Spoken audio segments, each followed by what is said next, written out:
Thank you, Mr. Chair. First, I want to point out that the Historic Diversity and Inclusion Subcommittee, of which I used to be vice chair last Congress, has been eliminated by this Congress.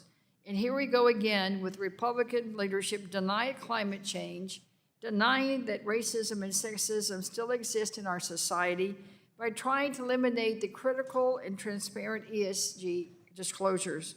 To be clear to all the people watching at home, ESG disclosures include information like quantitative and qualitative disclosures related to climate-related risks and human capital disclosures like diversity and inclusion. Bottom line, it's about transparency. All the Republican-led bills discussed today are just more attempts to deny the truth and ultimately eliminate diversity and inclusion initiatives just because Republicans think that they're woke, whatever that means. By eliminating corporate diversity and inclusion efforts, Republicans are directly harming communities like mine in my district, which is 77% Latino and over 90% people of color. Republicans are denying communities like mine the opportunity to be fully represented.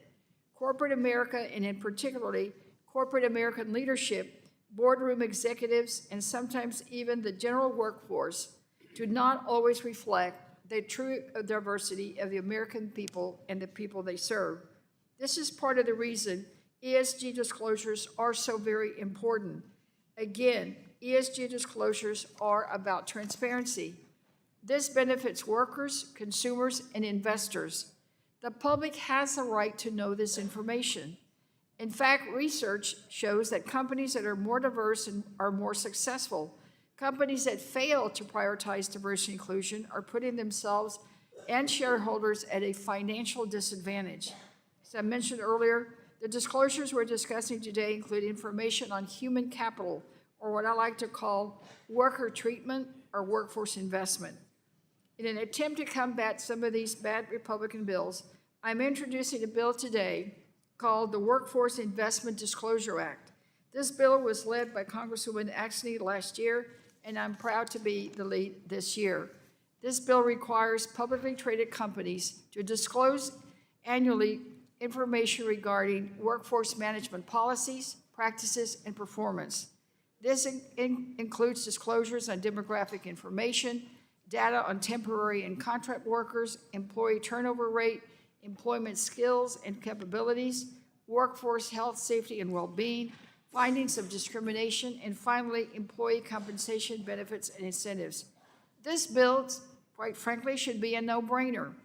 Again, it's about transparency, and even executives agree on the importance of human capital and workforce investment. In fact, 71% of public company executives identify human capital as one of the most important sources of economic value within their companies. I also want to remind my Republican colleagues that many of these ESG disclosures have a direct impact on workers too. We have spent a lot of time talking about investors today, but I want to bring it back, much like Mr. Caston did. This is really about the workers.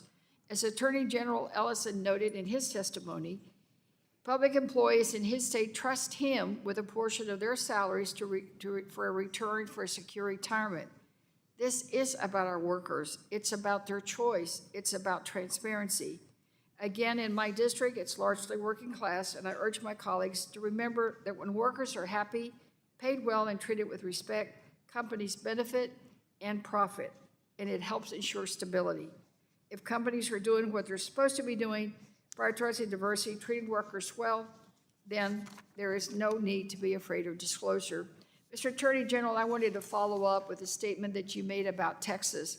Tell me more about the $532 million a year in interest rates that Texas lost when they passed the anti-free market legislation.